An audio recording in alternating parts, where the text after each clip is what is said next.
আর এদিকে দাসপুরে বেহাল রাস্তা 2 বছর ধরে এই অভিযোগ জানানো হচ্ছে, কিন্তু না, সমস্যার কোনো সমাধান হচ্ছে না। এক এক সময় এমনও হয় যে রাস্তা ধসে বিপজ্জনক একটা পরিস্থিতি তৈরি হয়। আমাদের প্রতিনিধি সুকান্ত চক্রবর্তী আরো বিস্তারিত জানাতে পারবেন। সুকান্ত,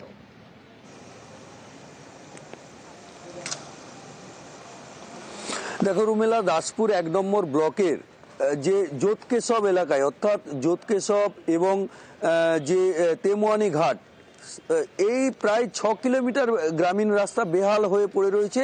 তাও একাধ দিন নয়, প্রায় 2 বছর ধরে এলাকার মানুষ যেটা দাবি করছেন যে বারে বারে প্রশাসনের কাছে জানানো হয়েছে, কিন্তু কোনো সুরাহা হয়নি।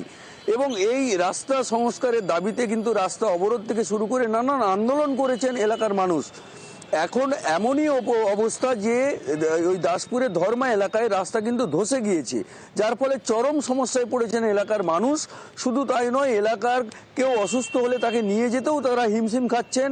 সেই নিয়ে বারে বারে তারা জানিয়েছেন। এই নিয়ে দাসপুর এক পঞ্চায়েত সমিতির অবশ্য সভাপতি জানিয়েছেন যে দ্রুত রাস্তা সংস্কার করা হবে। আস্তে আস্তে করে বিভিন্ন রাস্তা, গ্রামীণ রাস্তাগুলিকে সংস্কার করা হচ্ছে। কিন্তু এলাকার মানুষ প্রশ্ন তুলছেন, আর কতদিন অপেক্ষা করতে হবে তাদেরকে এই রাস্তা সংস্কারের জন্য।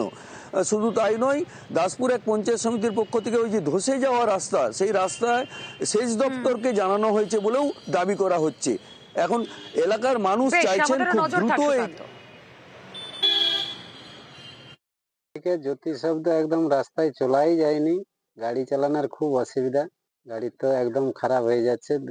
আবার এই ঢাল থেকে সে ধর্মার বাঁধ অব্দি ওটাও তো একবারে জঘন্য হয়ে গেছে, গাড়ি নিয়ে যাওয়াই যায়নি, যাতে একটু তাড়াতাড়ি হয় সেটাই। রাস্তাতে প্রতিনিয়ত এইভাবে? হ্যাঁ হ্যাঁ, প্রতিদিন এইভাবেই যেতে হবে। তবে ইতিমধ্যে আমি খবর পেয়েছি যে ওখানে ধর্মা এলাকায় একটা ওই রাস্তায় ধস নেমেছে এবং সেখানে জনগণ ইমিডিয়েট ধস মেরামতের জন্য প্রশাসনের দৃষ্টি আকর্ষণ করতে চায়। তো যেহেতু ইরিগেশন ডিপার্টমেন্টের ব্যাপারটা, নদী সাইডে ধস, ইরিগেশন ডিপার্টমেন্টে যোগাযোগ করা হয়েছে। এবং আপনারা জানেন যে ইরিগেশন ডিপার্টমেন্টের মাধ্যমে যে সমস্ত কাজ আমাদের হয়, বড় বড় কাজ গ্রহণ করা হয়, এবং সেই সঙ্গে আমাদের আবার ঘাটাল মাস্টার প্ল্যানের কাজ তার সঙ্গে যুক্ত হয়ে গেছে। তো আমরা নিশ্চয়ই চেষ্টা করব ডিপার্টমেন্টালি, যাতে করে ইরিগেশন ডিপার্টমেন্টের কাছ থেকে ধসটি মেরামত করা হয়। বাড়ি বাড়ি ছিল পিএইচির কল, কিন্তু তবুও জল মিলছিল না। খবর দেখাই আমরা কবে, 5ই ডিসেম্বর, আর আজ 11 ডিসেম্বর। সমস্যার সমাধান ছবি দেখাবো আপনাদের কালনার। কথা বলবো আমাদের প্রতিনিধি নবকুমার রয়েছেন সঙ্গে। নবকুমার,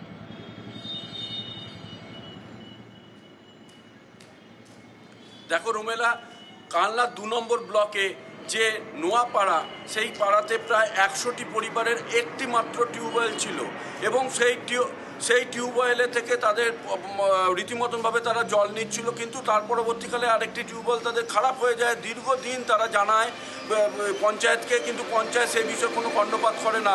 এছাড়া যে পিএইচির জল তারা পাচ্ছিল কিছু কিছু ঘরে, এবং সার্বিকভাবে তাদের মিলছিল না এবং খারাপ জল পাচ্ছিল। এই নিয়ে তারা আমাদের জানায় এবং আমরা সেই বিষয়ে খবর করি, এবং সেই খবরের জেরে ব্লক প্রশাসন নড়ে চড়ে বসলো, এবং তার পরবর্তীকালে পঞ্চায়েত প্রধান সহ বিডিও নিজে গিয়ে সার্ভে করে, এবং তৎক্ষণাৎ 24 ঘন্টার মধ্যে তারা জল পায়। এবং তারপর তারা এই যে আমাদের সম্প্রচার করা হয়েছে, তাতে কিন্তু ভীষণ খুশি এলাকাবাসী, যে তারা বারে বারে বলছে যে আপনাদের এই দেখানোর ফলে আমরা এই সুবিধাটা পেলাম। রুমেলা, এখন ভালো। কেন ভালো কেন হলো? আপনাদের জন্যই তো। আপনার এই সাংবাদিকরা, আপনারা সবাই আসছেন, সেদিনকে দেখিয়েছেন আপনি, তারপরের দিনে সব প্রধান, তারপরে এই যে যারা কল বানাচ্ছেন আর কি, পার্টির দলরা সবাই এসেছিল, তারপর থেকেই জল দিচ্ছে। জলের এখন ভালোই অবস্থা, জল পাচ্ছি ভালোভাবে। হ্যাঁ, আপনারা খবর দেখালেন, তাই জন্য এখন ভালোভাবে জল পাচ্ছি। কবে থেকে জল আসছে ভালো করে? এই তো যেদিন মানে বলেছিলাম, তারপরের দিন থেকে জল আসছে ভালোভাবে। ভালো লাগছে? হ্যাঁ। কলকল শব্দে বয়ে যেত যে নদী, সেখান থেকেই তার নাম হয় করলা, জলপাইগুড়ির অন্যতম অ্যাট্রাকশন। কিন্তু সেই নদী দূষণে ভরপুর ছিল। এবার দূষণ ঠেকাতে উদ্যোগ। কি উদ্যোগ? শান্তনু প্রতিনিধি রয়েছেন আমাদের সঙ্গে। শান্তনু, দেখো, সম্প্রতি এই দূষিত করলাকে যাতে দূষণমুক্ত করা যায় তার জন্য একটা সমীক্ষা করা হয়েছিল। তাতে দেখা গিয়েছিল যে করলা নদীর মূল দূষণের কারণ হচ্ছে জমা বর্জ্য এবং আবর্জনা, সেই সঙ্গে হচ্ছে নিকাশি নালার যে জল, সেই জল এসে মিশত করলা নদীতে, তার ফলেই কিন্তু দূষিত হয়ে পড়ছিল করলা নদী। রাজ্যের 13টি দূষিত নদীর তালিকায় কিন্তু করলা নদীর নাম রয়েছে। সেই জন্যই করলা নদীকে দূষণমুক্ত করতে কিন্তু পুরসভার তরফ থেকে এবং পুর উন্নয়ন দপ্তর তরফ থেকে একটি উদ্যোগ নেওয়া হয়েছে। মূলত যে সকল নিকাশি নালাগুলোর জল, 48টি নিকাশি নালা রয়েছে যার থেকে জল এসে করলা নদীতে এসে মেশে, সেই দূষিত জলগুলোকে পরিশ্রুত করে সেই পরিশ্রুত পরিষ্কার জল কিন্তু করলায় ফেলার একটা পরিকল্পনা নেওয়া হয়েছে এবং টোটাল পরিকল্পনার জন্য খরচ ধরা হয়েছে 50 কোটি টাকা। এবং জলপাইগুড়ি করলা নদীর পাড়েই কিন্তু তৈরি করা হবে একটা পিউরিফাই সেন্টার, যেখানে জলটাকে দূষিত জলকে পরিশ্রুত করা হবে এবং তারপর পরিশ্রুত জল ফেলা হবে করলা নদীতে। তার জন্য জমি চিহ্নিতকরণের প্রক্রিয়াও শুরু হয়ে গেছে। ইতিমধ্যেই পুরসভার ইঞ্জিনিয়ারদের সঙ্গে বৈঠক করেছেন সেচ দপ্তরের আধিকারিকরাও। সব আরো মিলিয়ে একটি বলা যায় খবর আপনাদেরকে দিই। দেখুন, আমরা দায়িত্বশীল সংবাদ মাধ্যম হিসেবে কোনো খবর করলে তার যদি একটা ইম্প্যাক্ট পড়ে মানুষের স্বার্থে, যদি তা কাজে লাগে, এর থেকে ভালো আর কিছু হয় না। 2019-এ মানি অর্ডার করেছিলেন স্বামী, স্ত্রীর কাছে মানি অর্ডার পৌঁছতে লেগে গেল 5 বছর। আর এই খবর আমরা দেখাই 15ই নভেম্বর। এই খবর দেখানোর পর যোগাযোগ ভবন তৎপর হয়, আর তারপর অবশেষে 5 বছর পর মিলল 2000-এর মানি অর্ডার। ইন্দ্রজিৎ প্রতিনিধি রয়েছেন আমাদের সঙ্গে। ইন্দ্রজিৎ, যে রাস্তা পেরোতে 34 ঘন্টা সময় লাগে হেঁটে, সেখানে টাকা পৌঁছতে লেগে গেল 5 বছরের বেশি সময়।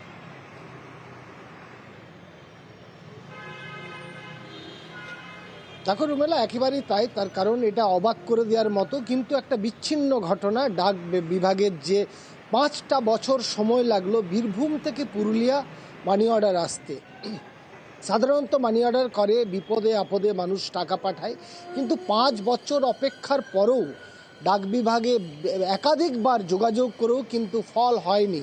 অবশেষে আমরা এই খবর দেখাই, তারপরেই একেবারেই পোস্ট অফিস যে আধিকারিকরা নড়ে চড়ে বসে এবং অবশেষে সেই যে 5 বছর আগে পাঠানো একেবারে মানি অর্ডার, সেই মানি অর্ডার পান সাবিহা খানম এবং তিনি খুশি এবং তিনি নিউজ 18 বাংলার টিমকে বা নিউজ 18 বাংলাকে ধন্যবাদ জানান যে 5 বছর অপেক্ষার পর বারে বারে তিনি ডাকঘরে গেছেন। একদিকে তার স্বামী বীরভূমের ডাকঘরে গেছেন যেখান থেকে পাঠানো হয়েছিল, যাকে পাঠানো হয়েছিল তিনি পুরুলিয়া ডাকঘরে যোগাযোগ করেছেন, কিন্তু ডাক বিভাগের কর্মীরা কোনো উত্তর দিতে পারেনি। এই 5 বছর আসতে এতটা মানে এই 5 বছর ধরে এই টাকা কোথায় পড়েছিল, কি হয়েছিল, তার কোনো সদুত্তর দিতে পারেনি। তবে অবশেষে আমরা খবর করি, আমাদের প্রতিনিধি সুপ্রতিম এবং আবির কলকাতা থেকে খবর করার একেবারে আমরা খবর করি এবং তারপরে ব্যবস্থা। আসুন বক্তব্যগুলো শোনাই আপনাদের। আমি রাজনগর পোস্ট অফিস থেকে আমার স্ত্রীকে পুরুলিয়ায় টাকা পাঠিয়েছিলাম 2000 টাকা 5/7/19-এ। সে টাকাটা দীর্ঘদিন যাবৎ পড়ে থাকে। আমি তার মধ্যেও অনেকবার যাই পোস্ট অফিসে, তো কোনো সুরাহা হয়নি। পরে আমি নিউজ 18 বাংলাকে জানাই, সেখানে ব্যাপকভাবে প্রচার হয়। টাকাটা আমি আমার স্ত্রীর মাধ্যমে পেয়েছি, এই জন্য আমি নিউজ 18 বাংলাকে ধন্যবাদ জানাই। নিউজ 18 বাংলাকে অসংখ্য ধন্যবাদ। ওনাদের মাধ্যমেই যখন আমরা রিপোর্ট করেছিলাম তো ওনাদের মাধ্যমেই টাকাটা পাওয়া গেছে, সব কিছু ওনাদের মাধ্যমেই হলো। Thank you and again thank you. 5 বছর পর আজকে 2000 টাকা পাওয়া গেল, ঠিক আছে। জানি না কোথায় টাকাটা ঘোরাফেরা করছিল, টাকাটা বড় অ্যামাউন্ট ছিল না, কিন্তু তখনকার উইদাউট ইন্টারেস্ট। এখন আমি যদি ব্যাংকে রাখতাম টাকাটা কিছু তো ইন্টারেস্ট পেতাম, কিন্তু আজকে পেলাম শুধু 2000 টাকা। জেলার বিভিন্ন প্রান্তের গুরুত্বপূর্ণ খবরের পর আসুন এবার একটু নজর রাখি শহর কলকাতায়। জ্যোতিপ্রিয় মল্লিক, তার জামিনের বিরোধিতা এনফোর্সমেন্ট ডিরেক্টরেটে। কিন্তু কেন জামিনের বিরোধিতা? তার কারণ ইডির আধিকারিকরা মনে করছেন জ্যোতিপ্রিয় মল্লিক, যিনি রেশন দুর্নীতিতে এই মুহূর্তে জেলে রয়েছেন, তিনি প্রভাবশালী। তার মন্ত্রিত্ব নেই, কিন্তু তবুও তিনি প্রভাবশালী। কোন কোন কনটেক্সটে এনফোর্সমেন্ট ডিরেক্টরেটের আধিকারিকদের এই মনে হওয়া? অমিত প্রতিনিধি আরো বিস্তারিত জানাতে পারবেন। অমিত।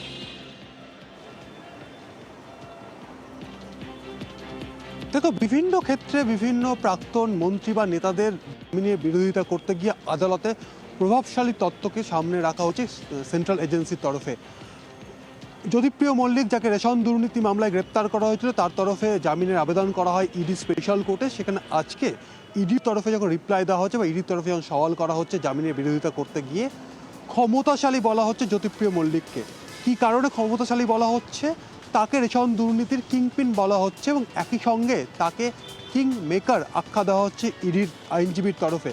কেন কিং মেকার বলা হচ্ছে? কারণ ইতিমধ্যেই যে সমস্ত দুর্নীতি মামলাতে রাজ্যের বিভিন্ন প্রাক্তন মন্ত্রী বা নেতা যারা গ্রেপ্তার হয়েছেন, বা বিশেষ করে যারা মন্ত্রী, বিশেষ করে পার্থ চট্টোপাধ্যায় বা জ্যোতিপ্রিয় মল্লিক, তাদের বিরুদ্ধে সেন্ট্রাল এজেন্সি চার্জশিট দিয়েছে, কিন্তু সেই চার্জশিট কগনিজেন্স হয়নি, কারণ রাজ্য সরকার অনুমোদন দেয়নি, এমনটাই অভিযোগ আনা হচ্ছে। সেক্ষেত্রে এখানে তারা বলছেন যে মন্ত্রিত্ব না থাকলেও এরা এতটাই ক্ষমতাশালী বা ক্ষমতাবান যে সরকারও এদের চার্জশিট দেওয়ার ক্ষেত্রে অনুমোদন দিচ্ছে না, এমনই অভিযোগ আনা হচ্ছে ইডির তরফে।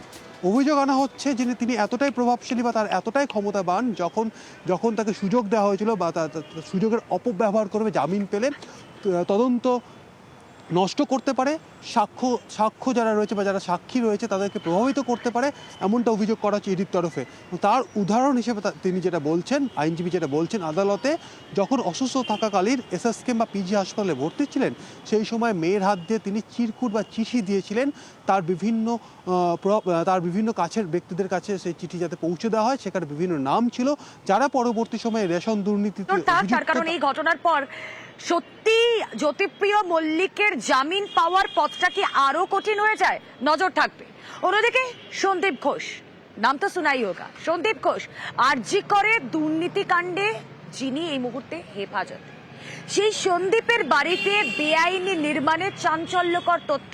কি সেই তথ্য আমি বলবো না, বলবেন আমাদের সহকর্মী পারাদীপ রয়েছেন সঙ্গে। পারাদীপ, সন্দীপ ঘোষের বাড়িতে বেআইনি নির্মাণ, কি অভিযোগ এক্স্যাক্টলি এবং কারা তা আড়াল করার চেষ্টা করছিলেন এ যাবৎ?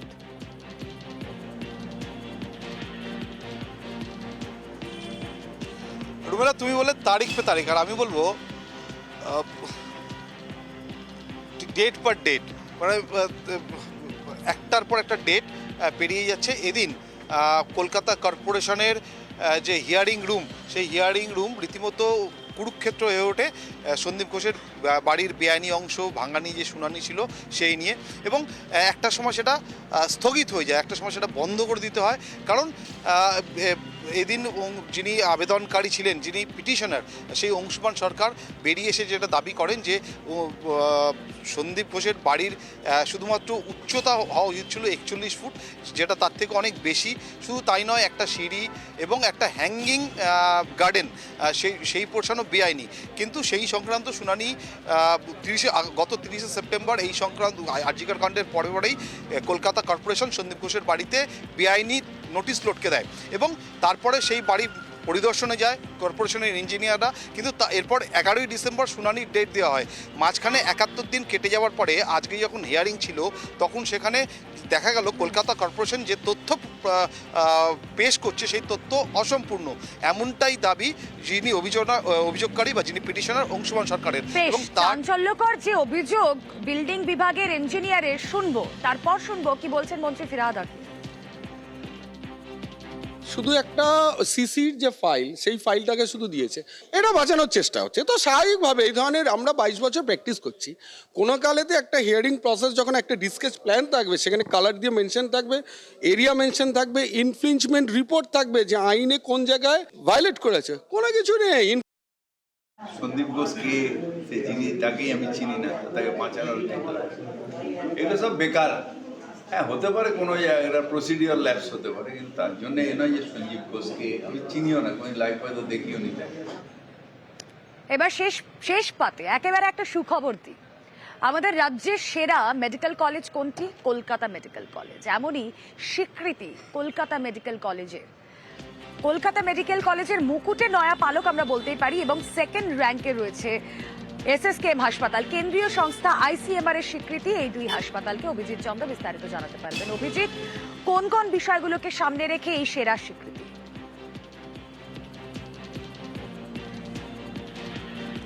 রুমেলা, মূলত চিকিৎসা গবেষণা, যেটা অত্যন্ত গুরুত্বপূর্ণ রোগীদের ক্ষেত্রে, যে নতুন নতুন উদ্ভাবন চিকিৎসা ক্ষেত্রে, সেই চিকিৎসা গবেষণাতে কেন্দ্রীয় সংস্থা ICMR অর্থাৎ Indian council for medical research, সেই ICMR তারা কতগুলো রিসার্চ পেপার হয়েছে, সেই রিসার্চ পেপারগুলোর কতটা মূল্যবান, সেগুলো কোন কোন দেশি বা বিদেশি জার্নালে প্রকাশিত হয়েছে, অথবা কোন কোন রিসার্চের কী কী পেটেন্ট নেওয়া হয়েছে, এই সমস্ত কিছুর ওপর মূল্যায়ন করেই কলকাতা মেডিকেল কলেজকে রাজ্যের মধ্যে প্রথম স্থান দিয়েছে চিকিৎসা গবেষণার ক্ষেত্রে, এবং 5 বছরে যার জন্য 10 কোটি টাকা দেওয়াও হবে কলকাতা মেডিকেল কলেজ হাসপাতালকে।